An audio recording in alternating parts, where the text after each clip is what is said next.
కాంగ్రెస్తో అసలు కమ్యూనిస్టులు ఎందుకు కలవాలి? కాంగ్రెస్తో ఆమ్ ఆద్మీ పార్టీ ఎందుకు కలవాలి? ఏ పార్టీకి వ్యతిరేకంగా వేరే పార్టీలు పుట్టినయో, తమ సైద్ధాంతికంగా పుట్టినయో అయ్యే పార్టీలు సైద్ధాంతిక శత్రువులతో కూడా ఎందుకు కలిసినాయి? నరేంద్ర మోడీ అనేటువంటి ఆయన్ని చూసిన భయంతో.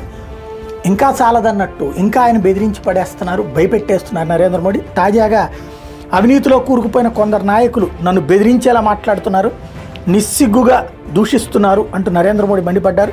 అట్లాంటి వాళ్ళకు భయపడే ప్రసక్తి లేదని స్పష్టం చేశారు. వచ్చే ఎన్నికల్లో నెగ్గి మూడోసారి ప్రధానమంత్రిగా బాధ్యతలు చేపట్టిన తర్వాత అవినీతిపై మరింత కఠిన చర్యలు తీసుకుంటానని వెల్లడించారు. అవినీతిపై ఇక ఉక్కుపాదమేనని, ఇది తన గ్యారంటీ అని స్పష్టం చేశారు. అవినీతికి వ్యతిరేకంగా దేశం గొంతు విప్పుతోందన్నారు.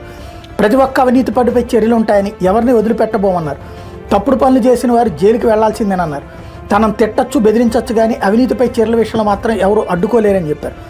మోడీ మూడోసారి ప్రధాని అయితే దేశమంతటా మంటలు తప్పవంటూ కాంగ్రెస్ పార్టీ అగ్రనేత రాహుల్ చేసిన వ్యాఖ్యలు ఖండించారు. కాంగ్రెస్ని దేశం నుంచి తుడిచిపెట్టేయాలంటూ పిలుపునిచ్చారు.